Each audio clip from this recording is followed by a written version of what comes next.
again, as Rob said, it's been a goal of this the board for 2 years to get this process going, but it's been a goal of this town, I think, for 15 years, 20 years even, to revitalize and redo our downtown. You can find studies going back to 2000, 1995, all with the purpose of getting our downtown more vibrant and rejuvenated, and really more of a destination than it is currently today, a center of commerce and a center of civic activity. Downtowns used to be that way. It used to be that way. Ashland's downtown used to be that way. But we got to a point in the 50s and 60s all across America where, you know, people started divesting in downtowns. Basically, people didn't want to live in the urban or, you know, the downtown cores. And, you know, business and market forces and government programs incentivized people to move outside of downtowns. But, you know, ever since the 80s, there's been this revitalization and renewed interest in downtowns all across the country.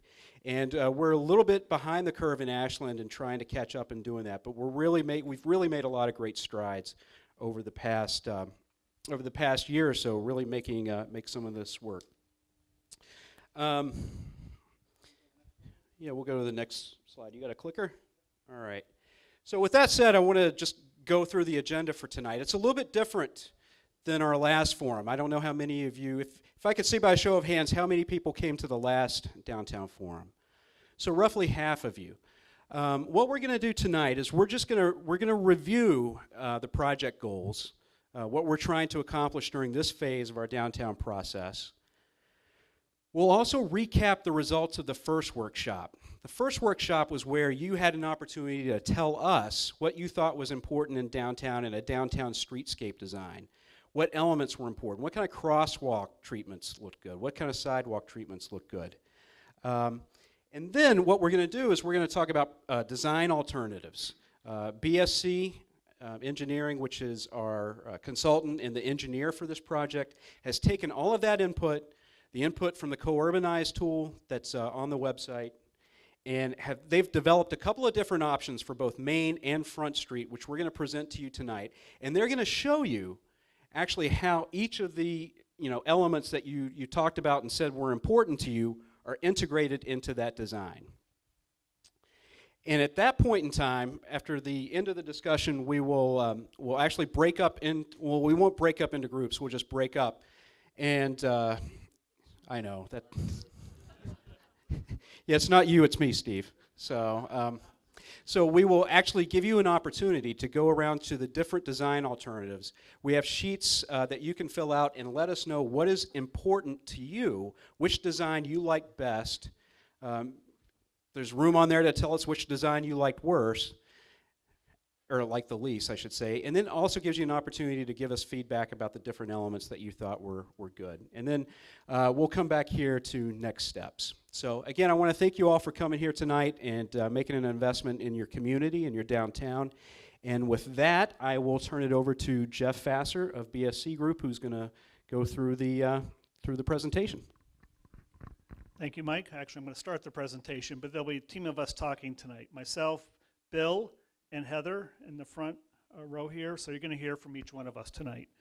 But first, for those who are here the first time, there's a quick recap here. First of all, this is a project area we're looking at, so you can see the red line. In this direction is Main Street, Front Street's that way, railroad tracks come through here. So that's pretty much the study area we are looking at as part of our project for you. And it just shows some of the different land uses along those main corridors in town, which I'm sure you're all familiar with. When we started the project, the town had already set some goals, and we sat with them and kind of refined them a little bit. And this is just a reminder of some of the things we're trying to do tonight, or through this project, but talk about tonight, is make downtown more attractive, make it a draw for residents and for visitors as a place that they want to be. Certainly strengthen existing businesses and hopefully attract new businesses and residents downtown. Make the circulation downtown safe for all, and by all we mean vehicles, pedestrians, bicyclists. Do what we can to improve traffic flow, and I'll get back to that in a minute. Historic character came up, and again I'll get back to that in a little bit also. We were also asked to look into the feasibility of relocating the overhead utility lines and putting them below grade. And Bill can talk about that a little later on. And then we're doing what's called preliminary design for your town right now. And part of the end product will be helping to identify sources of funding to carry this forward for final design and construction. Again, we had a previous workshop. Thank you for everybody who came to that. And we asked a number of questions and wanted feedback in a number of different ways. And this is a summary of some of the feedback we got. But why do people come downtown now? You can see the different things that people talked about when they talk about what draws them downtown. Some of the challenges, we really like to hear that because we want to make things better. And if we can address some of these challenges, you're going to have a better downtown. So you can see the things listed there, from traffic to the railroad crossing, parking, lighting, and we heard a lot about pedestrian accommodation, trying to make it easier for pedestrians to move around. There was an interest in putting the utilities below grade. There was a lot of information about when the traffic gets congested downtown, when that happens and what it's like. There was a perception that there's not enough parking downtown. And we actually have done a parking an analysis, so we can address that later on if you'd like to hear about that. And what would people like to see as part of the package to improve downtown? It talked about more businesses, and that ties into the economic development goal. Better parking management, so maybe you do have enough parking, but it's how it's managed, so people always can find a place to park. Certainly pedestrian improvements, as I mentioned before, a reoccurring theme. Lighting, wider sidewalks, and bicycle accommodation, all dealing with those circulation improvements. One of the things we mentioned at the first meeting that I want to reiterate is that there's a term being used now called complete streets.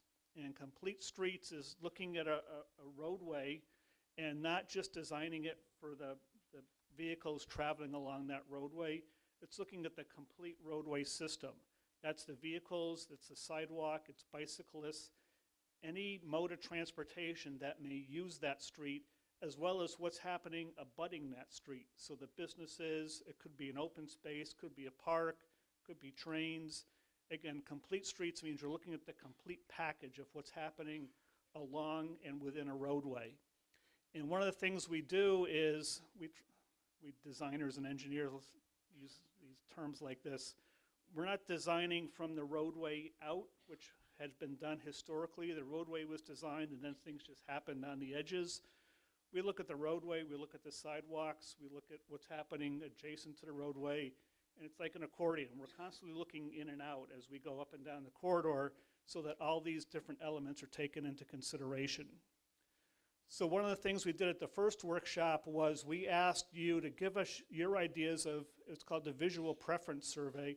What are some of the visual attributes you'd like to see in your downtown as it gets improved? And we had a number of pictures around the room, and we gave everybody dots, and you could go around and stick dots next to things that you preferred. And what we're showing tonight are some of the top vote getters.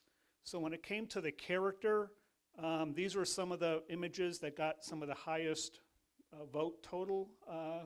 And I'm going to tell you right now, something like this probably isn't going to happen. Not that it couldn't, but there's a few issues associated with that when it comes to ADA accessibility. But I think what you can see is kind of that historic character, which I talked about earlier, sidewalks with amenities along them, whether it be plantings or lighting or some sort of decorative pavement to them, kind of enriching the downtown area, but do it in a way that's more of a historic enrichment versus, let's say, cutting edge, kind of looking forward. Crosswalk treatments, we showed a variety of those, and this was a preference. And what this tells us is, again, it kind of ties in with that historic character, the richness, but it's also more of a visual cue that this is a pedestrian space, so that if you're driving in a vehicle, you're not just seeing the white lines to delineate a crosswalk, you're seeing some color, which gives it a little more prominence. Outdoor seating, there's a lot of interest in this, and this will tie into the different options that you're going to be looking at later on, and that Bill and Heather will be talking about. Because the wider the sidewalk, the more amenities you can put along the sidewalk. So the image on the left, for example, requires a much wider sidewalk because we still have to get pedestrians up and down the street versus the lower right where you can see the tables are just one row in width.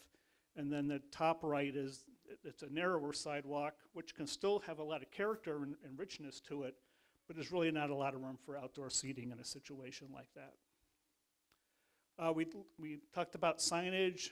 I know the town is working on a signage program now, but there seemed to be interest in kind of clustering information so that kind of minimize the number of signs, which means the signs that are up there need to convey a variety of information in one location, in one design. Vegetation. Again, people showed a preference for kind of a richness of vegetation. And to be honest, we have to balance this with maintenance of this. We don't want to plant things that aren't going to be maintained and aren't going to look like this years afterwards. So there's a balancing act here, but there certainly was a preference for kind of some richness of vegetation along the roadways where appropriate. We threw out the idea of public art. Some communities don't think about this. We're seeing this more and more in other communities. And there was some interest in this, whether it be, kind of sprucing up your electrical control boxes or your traffic control boxes by painting them, to kind of creating new little, unique kind of pedestrian gathering spaces. So there was an interest in that and kind of augmenting those pedestrian spaces with some sort of art. Site furnishings, whether it be benches, trash receptacles, there certainly was an interest in that. And we showed the variety here because the top two were the top vote getters. So people seem to prefer the metal ones over the wood ones when it comes to benches. And these trash receptacles on the upper left, those are called big bellies. They're recycling. They can take a lot of trash. They compact the trash once it goes in there versus some of the smaller ones. And lighting was also brought up. There was a kind of a preference for the one on the left here, which is more ornamental, more of a historic look to it. So you're starting to see that consistent theme of what was appealing to people. And we showed the one on the left, which also got some votes, but it starts to show what a rhythm of lights can do along a roadway. It starts to, again, enhance that character, not only providing lighting, but it helps add to the character of that particular street. So again, as you go around, look at some of these options here. If there are some of these elements you want to see incorporated into those options, we have to think about that sidewalk width and how wide does that need to be to accommodate some of these things. But at the same time, the roadway also needs to accommodate vehicles, and we have some options that show how bicyclists can be accommodated along roadways. So it's a balancing act here. It's a compromise here. So I'm going to turn it over to Bill now, who's going to talk about the roadway and some of the options associated with Main, and then Heather's going to talk about Front. Great, thanks. This? Yeah, how does that work? That one, change. The pointer's there. You need a third hand. Okay. Nope. The left. What am I pressing? Pardon the interruption. So after the first workshop, we had to do more than just take the input from you folks. We got a lot of good ideas. We then had to look at intersections, and as Jeff said, make sure that they accommodate big trucks, small vehicles, and make sure that we shorten up crosswalks for pedestrians and such. So we kind of had to look at it from an engineering perspective. Oh, great, I've got someone to advance the slide. So what we did was we basically looked at two options. One that would incorporate bike lanes along Main Street and Front Street, and then one that would have no bike lanes. And either option created different opportunities that I want to highlight and not spend a lot of time, but give you a sense of what the opportunities it gives us. What you see around the room, I want to give you a little more in depth of what that means. So, back. So the things that we had to take into consideration was obviously pedestrian safety. There were some concerns about crossing mid-block at the church to the other side of the street, at intersections, not giving enough time to cross. Nothing was visible, as visible as it should be. Jeff mentioned level of service. That means traffic flow through the intersection. There's congestion along Main Street and Front Street. When the train comes through, it causes more issues. Parking is a major concern, a major issue for the folks along Front and Main. Bike lane versus no bike lane, had to consider that as well. ADA compliance, wheelchair ramps, crosswalks, visibility, signs, pavement markings, you name it. We had to take that into consideration and how that plays into these options. Streetscape, you know, how much space do we have at corners? If you have a wide sidewalk, are we going to be able to accommodate furnishings and streetlights and landscaping, things like that? If you've got a less wide sidewalk but more space behind it, can you accommodate that? What can we do with the corners to enhance that corner but yet make it visible and safe? And of course, cost. Not just the undergrounding cost, but it's also the cost of less sidewalk is less cost. You may have to move utility poles just to accommodate visibility at corners, so that we had to take that into consideration with these options. Yeah. So what I'm going to do is I'm going to walk you through Main Street. The first one, we're going to go through no bike lane option. So we started the simplest, no bike lanes. What does that do for us for the corridor? And this image is from Water Street to Pleasant Street. So you'll notice that the intersection itself, we had to, again, I mentioned geometry. So the lane configuration, the left and the right turn lane on Pleasant Street is still the same as today. So we still need that. The through and the right turn lane onto Pleasant Street from Main Street, still the same. And the left and the through onto Pleasant Street from the east is still the same. The intersection would be upgraded with new signal equipment. It may be decorative. It may not be. It may be a different color. It may be black, green, and so on. We haven't really got there yet. But the crosswalks would be a different texture, so that folks, we got that message from folks, a different texture, but also it would be more visible, more durable, last longer. All the intersections would have ADA compliant ramps and so on. We've added some lighting, so you see these symbols here is just to kind of give you a sense of where we would have some of that ornamental lighting along the sidewalk. In this option, and we're also showing the streetscape, the landscaping as well. In this option, no bike lanes from Water to Pleasant. So you've got a 6-foot sidewalk out there now, goes to 10 and a half. So you're basically, you don't have to have a bike lane, so you can put that width into the sidewalk and still be within the existing right-of-way. Parking. So right now there's 4 painted stalls on the street today from Water to Pleasant. So under this scenario it would be 8. So we can fit 8. Because they're consistent length, we've actually bumped out the corners, and you can accommodate it. It doesn't mean that we're going to have 8. It just means that we can fit 8. So just want to give you that idea. All right, so next slide. The next section from Pleasant to Front. Again, we're able to maintain the existing parking. The sidewalks vary. They go from 6 feet to 8 to 9 feet. So, and so you get a wider sidewalk. Again, it's room for streetscape or landscape. The signals at Front Street get upgraded. And then we're able to incorporate that curb extension at the church. So that does a couple things. One, it provides a safer crosswalk for a pedestrian. The driver can see the pedestrian sooner, and they can stop and we can cross. And it shortens the distance to cross Main Street. But it doesn't impede traffic flow. It doesn't eliminate or affect parking along Main Street. So if you look down at the bottom right, existing stalls along Main Street in this image are 14 total, 18 total from Water to Pleasant. Under this proposal or this option, we would have 19 spaces, so we actually gain 1 more space, and a total of 27 spaces from Water to Front Street, if that makes sense. Just to give you a sense of, you look at the distance, the length of the stall, you can actually fit more stalls.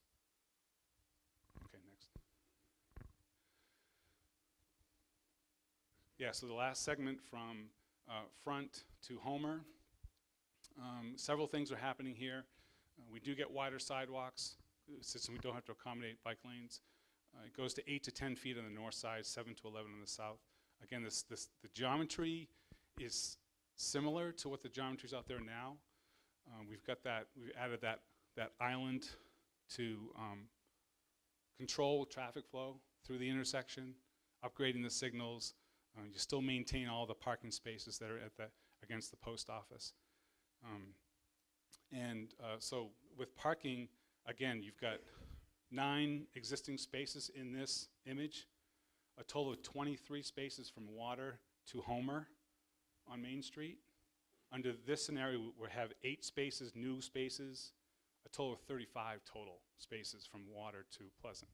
So there's a gain of 12 spaces, plus or minus. So that makes sense to everybody? So that's what this option gives us. Oh, you got it? Good, thank you. So this is just, you've seen this image in the room. This just gives you an idea of what it could look like. We've incorporated things like the street lights. It doesn't have to be that type of fixture. It could be a different type of fixture, but just gives you a sense of what it would look like. Ornamental mast arms, fluted, black, green. The lane configure is still the same, but the sidewalks are just wider. They give you more room in front of Nick's or on the opposite side, and still maintaining the flow of traffic through the corridor. So Main Street, incorporating bikes. Our goal here was to try to fit everything into the existing right-of-way. So what would it mean if we didn't have to do any easements on either side? What can we fit? So we're able to fit the same lane configuration, 10 or 11-foot lanes. You still have the through and the right and the left and the through and so on. But you've got that 5-foot bike lane on both sides of the roadway. The geometry at the intersection with Pleasant is still the same, so nothing really changes. We're still accommodating all the types of vehicles. The landscaping options are still the same, lots of opportunities. No change in the sidewalk width. So something has to give. So if it's a 6-foot sidewalk out there now, that's what would be under this option. So you don't really gain any width on either side. What you do gain is parking. So you still have 4 existing spaces, but we actually are able to fit 7 spaces along that stretch. So we don't lose any parking there. The next section, the sidewalk on the north side actually goes to about 8.5 feet, so it's a 2-foot wider. You still have the bike lanes. The geometry is still the same at front. However, the give is we have to eliminate this parking in front of Nick's to make that work, fit inside the existing right-of-way. So you lose all that parking. You have existing 14 spaces, total 18 from Water Street. We can only fit 6 spaces, or a total of 13. So you're losing 5 spaces in that section. Next slide. So in this stretch here, again, something has to give, so the sidewalks still stay the same. Geometry is still the same at Homer and at front. With the parking, well, maybe I should add also the islands. We're able to narrow up those islands at the railroad crossings. We still have to maintain that equipment that's in there, so those have to remain. Parking, again, we really only lose 2 spaces in this section, just because of the geometry. Okay. This is what it looks like in the rendered view. You've got bike lanes on both sides. You still have the same lane configuration. It's just the sidewalks are just less narrow under this option.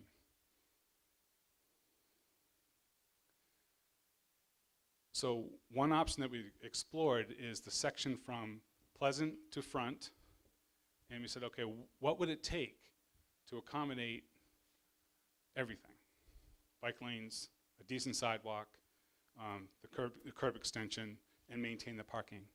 And what it takes is an easement of 2 feet along that whole north or west side of Main Street. So that would be from 128 Main, the church, 98, into the mill.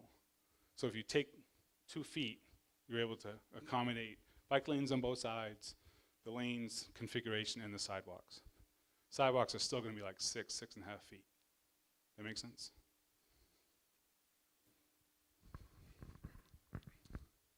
So we took an aerial view of this, so you can really see parking maintained along Nix, the lane configuration, the sidewalks, the ornamental signals, the street lights. The sidewalks don't have to be gray concrete. They could be a different texture, different color. So I think, Heather, you were going to take us through Front Street? I better not do that. I can do it. I got this. All right, so I'm going to present about Front Street. We're kind of going with the same approach of presenting a non-bike lane option and then also presenting a bike lane option. So here we have no bike lane. We're able to widen some of those sidewalks. We're at 14.5-foot sidewalks in front of Sunnyside. You'll see that we're formalizing the bulb out in front of the library, creating a shorter crossing for pedestrians. Again, we're having that 8-foot sidewalk along the south side of Front Street. Again, formalizing the crosswalks at Concord Street here, and then adding area for vegetation. And then you'll see, sorry, there's no effect for parking in under this alternative. Continuing down, so we're going towards Erica's and Ashland Lumber. We have that 8-foot sidewalk here. Our biggest thing with this plan is the connection now that will be present between the Front Street parking lot, so a lot of where people park for the farmer market, will now connect into the municipal lot here. Under existing, we have the 19 spaces. In connection with the previous area would be, we have 13 in this one. We have 19 if we're connecting the full segment. Under proposed, we would have 12 here, so we're only losing one spot. And then for the entire segment, we would be, again, losing just that one spot. And if anyone has any questions, we looked at parking too, so. This is also giving now that aerial view going down the street of Front Street. You'll see that we maintain the parking where needed. We still have the wide but formalized driveways for Sunnyside, the decorative crosswalks, and we also now added the brick striping down the sidewalk too to create a buffer, street lighting, a lot more vegetation.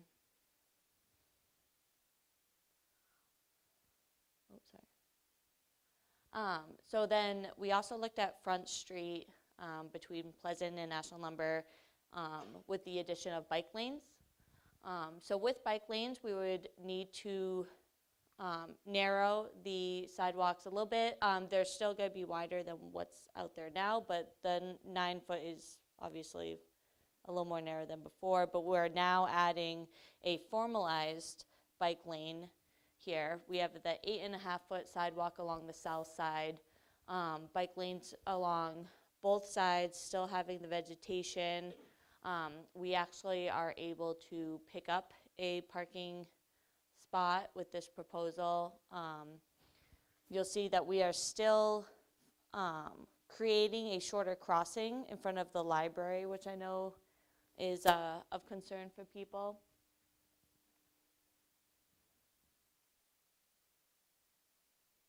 Coming down here, we're continuing the bike lane in front of that southern driveway, or parking lot, if you will, and along the northern side. What the sidewalk widths that we have out there today will be maintained. And then again, with this, we're going to create that connection to the municipal lot, making an easier connection to the farmer market when you need to get over there. It will be walking. Yeah, that's a sidewalk. So it was seen as a high pedestrian path. So what we're doing is formalizing that, bringing it to ADA compliant. Under existing, we have 12 parking spots. Again, 19 with the other location. Under proposed, we would be able to maintain the 12 spots here, so not changing anything along that Front Street section. And then still with the area combined before that we just previously talked about, we're only losing one spot. And again, this is looking down the street. Again, we're formalizing that crosswalk, the street lighting. You know, we have the bike lane now here along both sides. We have parking along the inside of the curb. So, and again, just building up that vegetation there in front of the farmer market. Mm-hmm. And then we put together a virtual movie, so Bill will walk you through that. Okay. So when we put this together, the sketches that you see, the renderings, we used a software that we took the AutoCAD plan and we actually developed this 3D model. So this is Main Street looking down toward water. It's 21.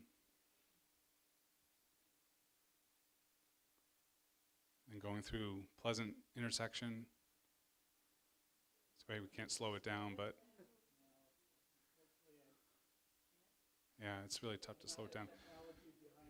But what we did was we took the AutoCAD drawing. We were able to build a 3D model by stretching all the buildings up, and it's really it's a cool software and you can take a snapshot from any view, any angle, and then you can render that to kind of explain or to give you some vision as what it would look like in the future.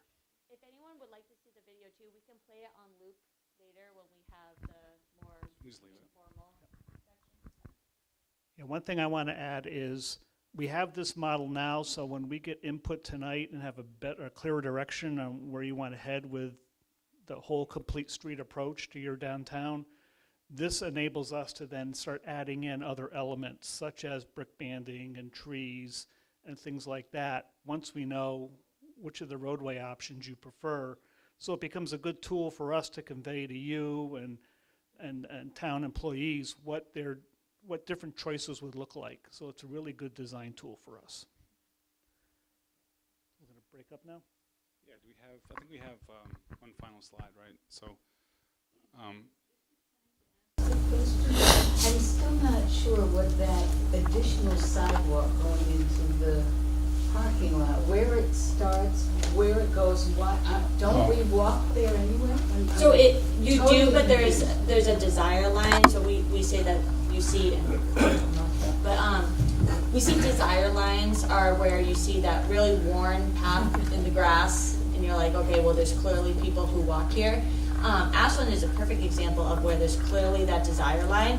So what we would be doing is formalizing the corner of the parking lot with sidewalks. So we're sticking with ADA compliance, that you can go now directly to Front Street, that Front Street parking lot, I call it the mini parking lot, and be able to access the municipal lot, but via sidewalk if you need. So.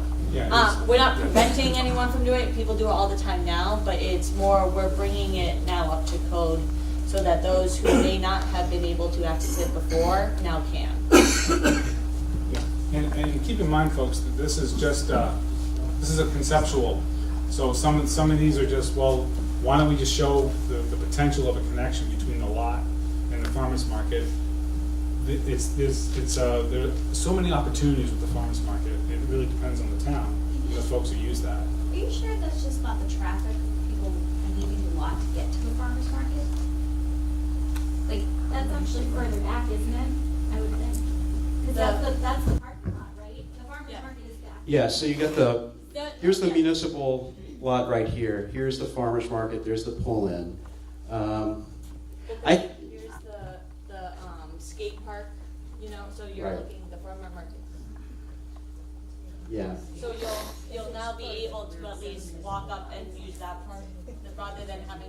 to the sidewalk, walk along traffic, the sidewalks. Where's the pull-in? I don't see a sidewalk right. Can you show where the pull-in is again? The pull-in parking, Yeah. so right here. No.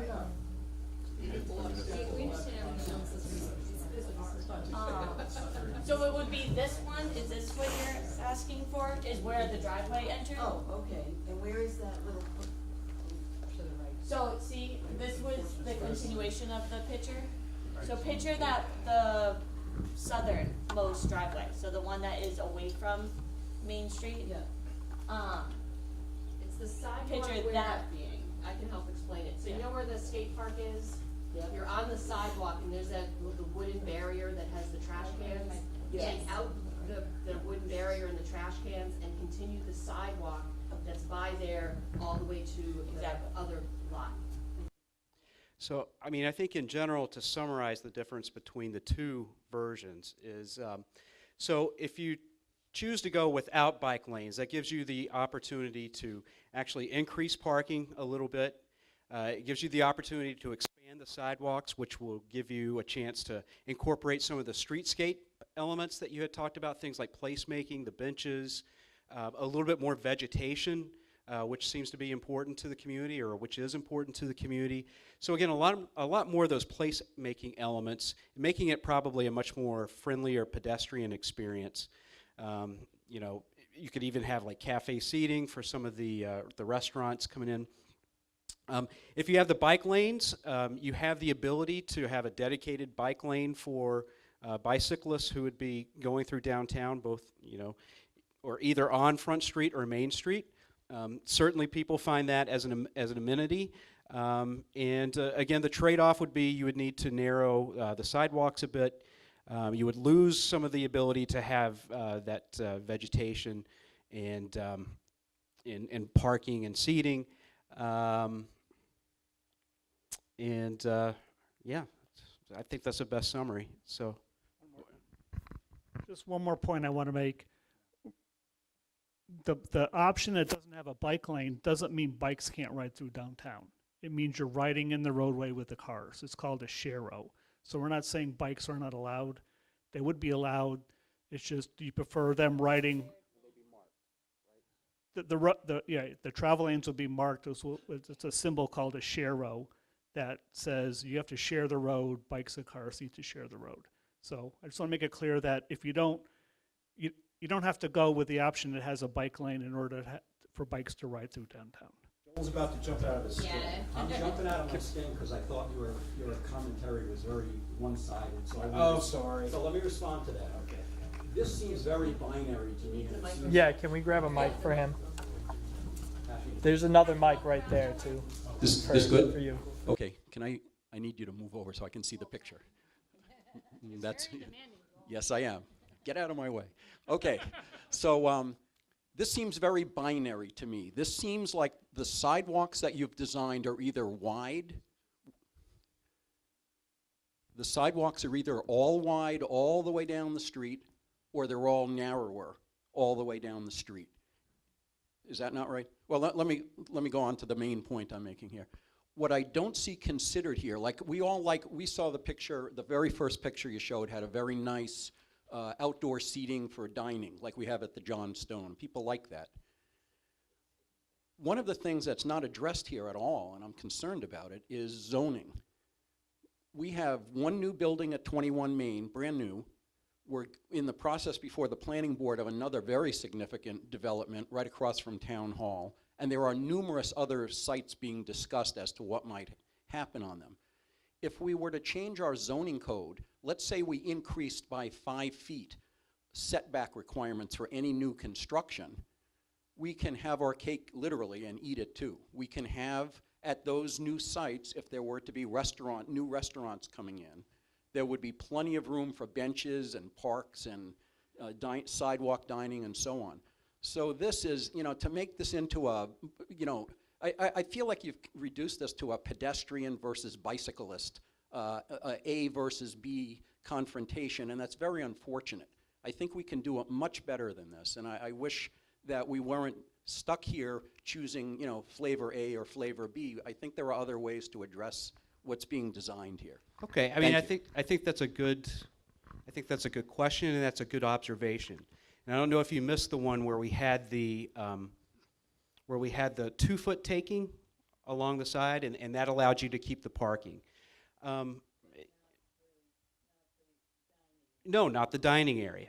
You know, you can't cut 2 feet off the top of, or 2 inches off the top of a blanket and add it to the bottom, sew it on the bottom, and say it's a longer blanket.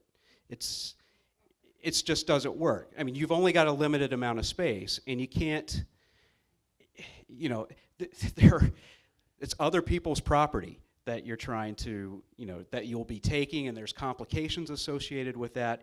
Now, we're fortunate in that the new owners of 98 to 100 Main Street, I have spoken with them. They are amenable to giving that 2-foot easement. I have spoken to some people at the church, and they would be willing to grant that easement as well as 128 Main Street. But to ask for any more is going to be significant. The other thing you could look at doing is reducing the turn lanes, I guess. That could be an option, but then you have traffic issues, if I'm correct. Also, just to be clear too, we're not trying to create so much the ped versus bike, because even the alternative where we have bike lanes, the sidewalks are never narrowed to existing. They are narrowed only to what they could be, but they no matter what will always be at least what is there. And in a lot of areas they're still widened. So Zoning, something that could be considered as an alternative to option A versus B. Increasing the setback just means you move the building back from the property line. It doesn't mean that you get the property. The town gets the property. True. you wouldn't be able to use that for bike. So, have you gone to Hopkinton lately? There's the new building that they just built. They have a little courtyard in the front. That, to me, is up to the building, right? I mean, if they're trying to attract, I like your idea of making more room there, but I don't think that it should always be like, and this is a millennial speaking, so my apologies, but I don't think it should be the town's duty to create space for a restaurant all the time. Certainly if the space is there, but I think, again, thinking about the future and what people want, more buildings that are going to be built are going to take that into consideration, or at least they should.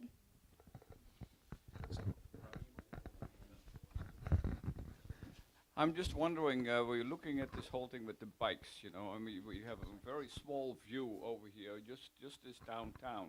Where do all these bike lanes go? If we have this binary decision, you know, that we only have to make a decision of bike lanes and no bike lane. Are there alternatives for bike lanes to other parts of town? I mean, we don't really know. You get to the end of the bike lane and then there's nothing.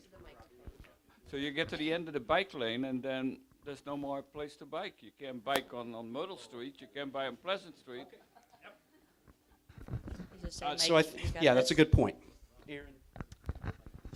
A few comments. First, as a cyclist, I hate bike lanes in downtowns. I think they're some of the most dangerous areas a cyclist can venture.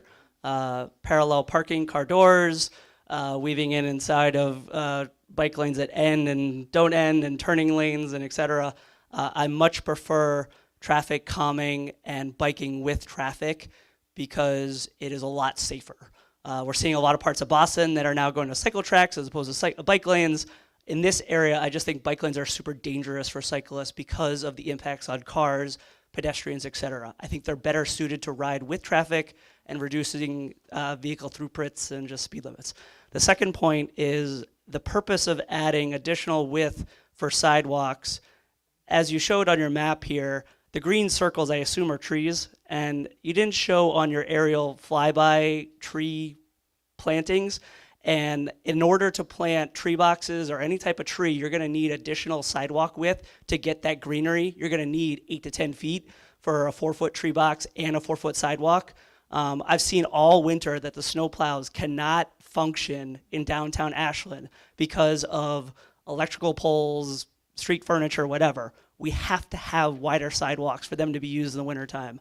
And so we really need that extra space for tree boxes, snow plows, everything. It's not just about outdoor seating. It is about the whole municipal system we want to put there, including the things that you're playing on the map here, but not on the visual. So again, bike lanes are super dangerous for cyclists, and we really need that extra width for trees and all the other things we mentioned.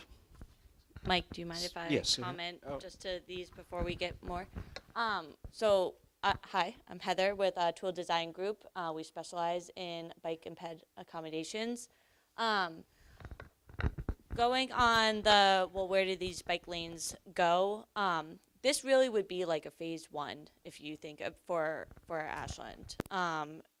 Creating kind of a starting point and then having it grow off, having it connect to parks like Stone Park, having it connect to the MBTA, Upper Charles Rail, who we've been in contact with. And then also, I know that there are certain people who don't like biking in downtown areas with bike lanes. However, it's having a bike lane there, if you are a confident enough bicyclist and that you feel that you can ride with traffic, you are still welcome to ride for traffic. The purpose of a bike lane is really to try and make more bicyclists comfortable. It's giving them at least a dedicated space that if you don't feel comfortable enough to ride in traffic or feel that you can keep up with people, this is your space. But if you feel that adds danger to you, and Tool puts bike lanes all across Boston. So if you feel more comfortable riding the road, we're not now prohibiting that. So it's not looking to hinder people. It's really more looking to try and make more people feel comfortable. So. So my question is, I want to follow up on this last gentleman mentioned traffic calming. So if you can discuss how that is accomplished, what you could do to, particularly on Front Street, because Front Street is a raceway quite often. My second question goes to the parking and the utilization of our current parking. You guys did a parking study. I understand that if you have an 80% utilization of your parking, that you have a parking problem. And I don't believe we have that currently, but I need you guys to tell us. So. Generally, if you have, do you need it? No, you. Can you hear me? It's not for you, it's for the people who are gonna watch this later on television. Oh, okay. I'm like, normally I'm pretty loud. All right, so normally we look at 85% or higher is where you don't want to think about removing. If you have a utilization over that. It's not considered problematic, it's just considered well utilized.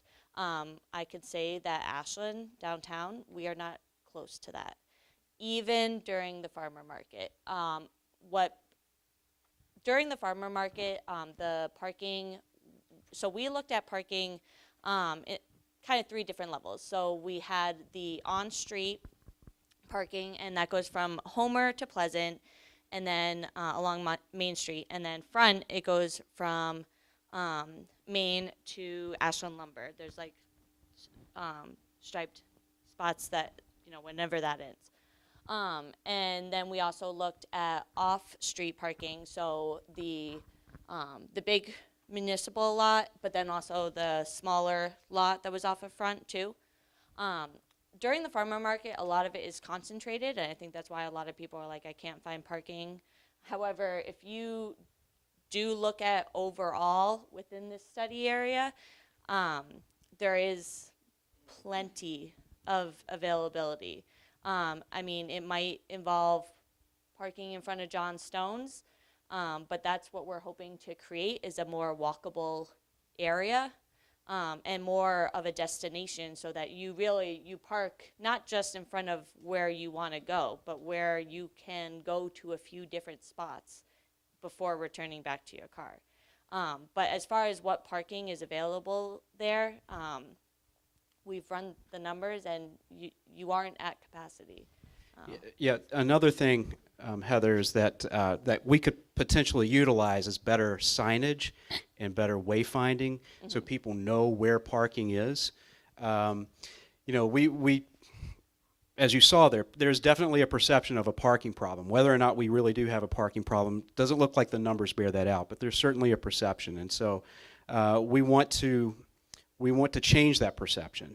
So, you know, I think better signage is certainly another way to do that, and making sure that people know where the parking spots are would go a long way towards that. And that's why also having that connection between the lots too, so that you don't feel like you're parking in one lot, you're walking up to the main road, back over, you know, having more connectivity there. Yeah. I'd like to go back to your comment. Oh, are you still talking, Steve? Oh, okay. I didn't want to do that. You said something very telling, I think, which is this is a phase one. But in order to have a phase one, you have to have a total. I mean, you don't know what phase two is. We don't know what phase two is. You can't have a phase one to something that isn't there yet. We need an overall plan.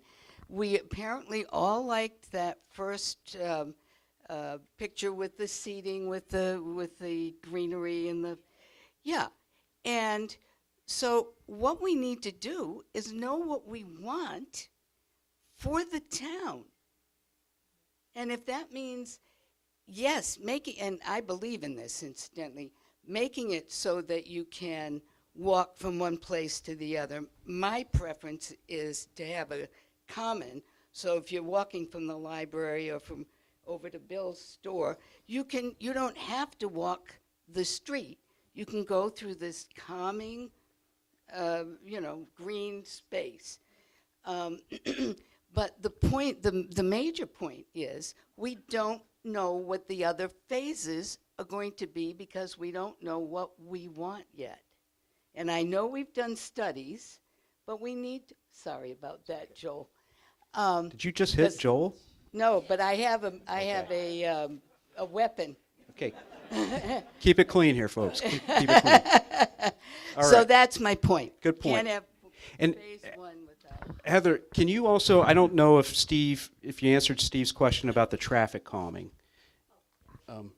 or Bill's the transportation engineer. Yeah. So one of the things that we'll be incorporating into this is right now you have a lot of pavement out there on Main Street.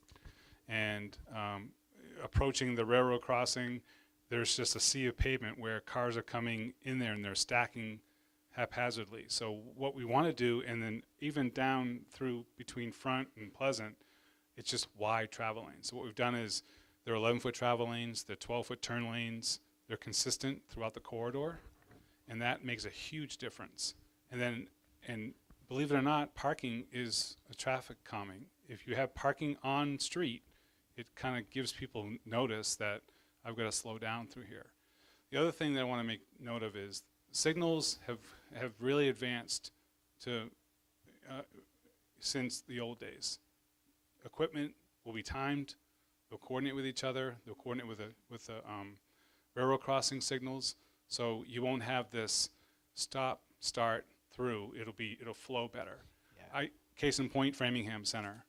It was miserable experience to go through there. It's a lot better now because they've got better equipment in there, smart equipment. So that's what Ashland's going to have, is smart equipment. And it's going to help with the calming and also expectations. I always rely on expectations. If someone thinks that, oh my gosh, I've got to get through Ashland, it's going to be a nightmare, so I've got to speed through once I get off of Pleasant, I'm going to speed through and try to beat the signals. Once it's a consistent move through there and people have that expectation that I'm going to get through there in a decent time, I'm not going to have to wait 3, 4, 5, 6 cycles. Their expectations are more consistent and they're not getting upset going through town. So I think we've got time for a couple of other questions. And I also just wanted to add to the traffic calming too about, we showed a lot of bulb outs too, and the intersections are not super narrow, but we did narrow them as much as we could, which will reduce speeds too. So, did you? I've got the microphone. Okay, I'm sorry I came a little bit late, and I thought this was about that you're being paid to do a downtown study, and this looks to me like now BSC is mostly a civil engineering firm. This is a traffic and a road pattern, I mean a highway development thing, and I think that as you said, we don't know what we want because we need to look at. I mean, we know that one of the problems with the downtown is we lack critical mass of commercial properties. And I know if you're doing a study of what works with retail, it's on-site parking. But it looks like we have a speeded up, high throughput highway plan. I think it can go slow. We could have narrower things. We could have more on-street parking. I'm just concerned that you're losing it. Even to solve the major traffic pattern that I know of in town, where you come in on this main street and you want to go to John Stone's or all the commercial stuff that's back behind it, you have to make an illegal U-turn at the island, and that's still here. I thought that if we did a roundabout or something like that, that could solve that. But that kind of an essential problem with traffic in town is not solved, even if we're doing just a roadway thing. I think that it's being overwhelmed by the complete streets thing and going wider and wider, which is going to induces people to go faster. Well, I think visually. I actually thought we were going narrower and narrower. Well, you got the bike lane, 5-foot bike lane on each side, and then the But parking that's- lanes and switching yeah. here and there. Yeah, I think we could it's- narrow them and pick up that sidewalk It's width narrower. we want. Yeah, Yeah. It's what 10. So I'm what's just the thinking travel lane? we're. It's an 11-foot. I'm thinking our travel lane. focus shouldn't be on streets. It should be on the urban design of a downtown and what works Okay. best for retail. So this is a streetscape design. All of that stuff works together. There's economic development, there's zoning, there's things of that nature, and that's stuff that's happening, as we speak. I think we have to have and from what I hear from a lot of different people is that we have to have an attractive downtown for people to want to come downtown and to frequent some of our businesses. And this is one of the things that we're trying to do. We're trying to make it pedestrian friendly. We're trying to make it safe. We looked at the possibility of doing a rotary. That's incredibly, or roundabout, excuse me. There's a big difference between rotaries and roundabouts. I've heard about that. So I'm sorry, you've been waiting, then Tim, you've been waiting as well. Thank you very much. I just wanted to say I'm also a cyclist and couldn't disagree more with the gentleman over here. I'm also a mom. I would not let my kids ride their bicycles in the middle of a roadway with traffic. So I travel a lot throughout other countries. Everyone's got bike lanes. This is the only country without bike lanes. We're trying to move to more of a green, sustainable development. Why would we favor lots more parking over bike lanes? I have never had a problem parking. I go to all of these places that are in the town. I've never had a problem parking. I think what we need to do is park behind the buildings. There's plenty of parking, as you said. We just need to walk a little bit. Walking's good for you. You don't have to park right in front of the store that you want to go to. Here's the planner himself. Oh, God, no. Oh, that's loud. I am an amateur bicyclist as well, and I agree with him and you at the same time. I would not ride in traffic, but I also would never ride in a bike lane because well, no, I'd ride on the sidewalk, frankly, because I'm too afraid of the car. I don't want to get hit. I don't want to get hit by a door swinging out. And the fact that the bike lane is in between the traffic, the roadside parking and the traffic is kind of like, well, you have people coming across the bike lane to park. So is it possible to, say, incorporate the bike lane into the extension of the sidewalk to incorporate bicycle traffic and pedestrian traffic so that, and then demarcate it as kind of a bike lane, because you don't really have a lot of bike traffic that would, I don't know, it would just remove the bikers from the car traffic, so you would, it feels a lot safer. I don't know. So we at Tool have designed far too many bike lanes. And we've had plenty that we have placed behind parking. We really came up with this design also as more of a desire to see if the desire is there. Location of exact parking versus bike lane can obviously be looked at more. If that would increase people's user. It's something we could always look into. Okay. And then we've got time for one more question, really. So, Ellen, you did have your hand up first. So, and I just want to say that you'll have the opportunity to ask your questions to us and also BSC tonight and also via email and stuff. Sorry, Helen, go ahead. There are two schools and a park. There's a school down on Concord Street, and then the now middle school, which used to be the high school. Do these kids ride bikes? Are they still using the fields at the park to commute? I mean, how are they getting there? I mean, personally, I don't see many bicycle riders in downtown. I don't know if that's because people don't ride bikes or that they just don't want to ride bikes downtown. I'm not a cyclist, and I just don't see it, and I'm in town quite a lot. So. But if we had good bike lanes, would kids be riding their bikes? That's the thing, is it? I don't know. It's a good question. All right. So I think we're going to move to next steps. I think that's the next. And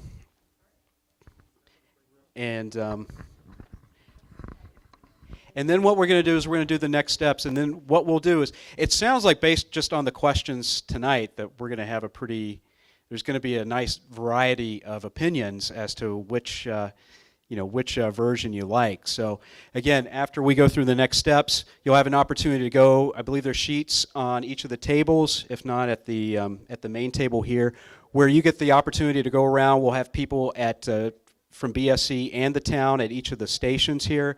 It'll give you an opportunity to let us know what you like and what you don't like about each of the options, and then also which one you prefer for both main and front. So. I guess, yeah. Finish it. So what happens after tonight, what we're looking forward to is hearing from you folks. Again, as Mike said, we're going to stick around and go back to the stations, hear from you folks. If you've got something a question you want to ask, and we want to try to document that. You've got the forms, the ranking forms. There's room on the back. Take 2 forms if you need to, fill them out. We really want to hear all of your feedback, good, bad, and ugly, because this is how we got here from the last workshop. And so then what we've done is we've done a preliminary traffic and parking analysis, but we really want to finish that process. And then we also we've been working with the utility companies, Comcast, Verizon, Eversource, to try to get feedback from them, information from them on the costs to underground, so that you can be informed as the community who's going to be working with that. So we want to finalize those recommendations. We've met with all 3 of those utility owners, and then we want to move toward developing the preliminary design. So what you see on these plans are conceptual, believe it or not. So there's a lot of feedback, and we're going to take those suggestions and, okay, so we like this, we like that, we want to remove that. We want to develop that design. The preliminary design is at a 25% level. It's not 75 or 100.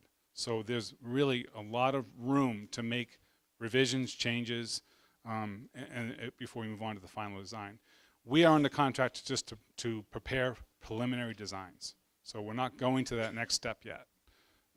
And then we want to, at some point, present that preliminary design, that 25% design level, to the community. I'm not sure what form, but we'll figure that out.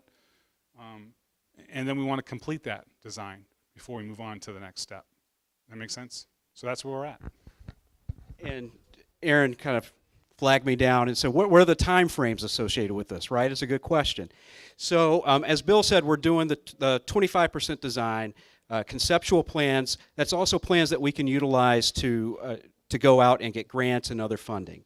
So we plan on doing finishing up the preliminary design and presenting it to the community probably in the summer, I would say, and get a final preliminary design, if that makes sense. And in between that time, we're actually going to have town meeting on May 2nd. And so what we've requested as part of our capital plan is funding to move on to the next stage of the design, for both the utilities and the streetscape work. So we anticipate that happening between the fall of 2018 and then probably to the end of FY or calendar year 2019. During that time, we'll also be putting together the funding and assembling the funding package, because obviously all of this can't be funded just locally. We would have to utilize state grants and federal grants and maybe even private contributions if we can. And hopefully we'll be ready to go out to bid in 2020, early 2020, and start the work during that time period. So, all right, and that's, you know, I think that's pretty realistic, but I don't know, everybody smiles at me when I say that, so I don't know what that means. I am a little impatient. So again, I want to thank you all for coming tonight. This has been great. I'm really looking forward to your input. We're really looking forward to your input. Again, downtowns are hearts of communities. You know, I can ask all of you, I'd say maybe 2 of you probably know where Tyler Lane is in the town of Ashland, but everybody knows where the Federated Church is, everybody knows where Town Hall is, everybody knows where Main Street is, and that's because downtowns are the hearts of our communities. And so that's why it's so important to get your feedback to help this work and help make this work for you, not just, you know, not just for me, not just for a certain segment of the community or one other segment of community, for the entire community to the best we can. So again, take your time to go around there. Again, BSC town officials will be here to answer your questions, and please give us your feedback. Be honest, okay? All right, thank you again for coming tonight, and we'll see you at the next one, okay?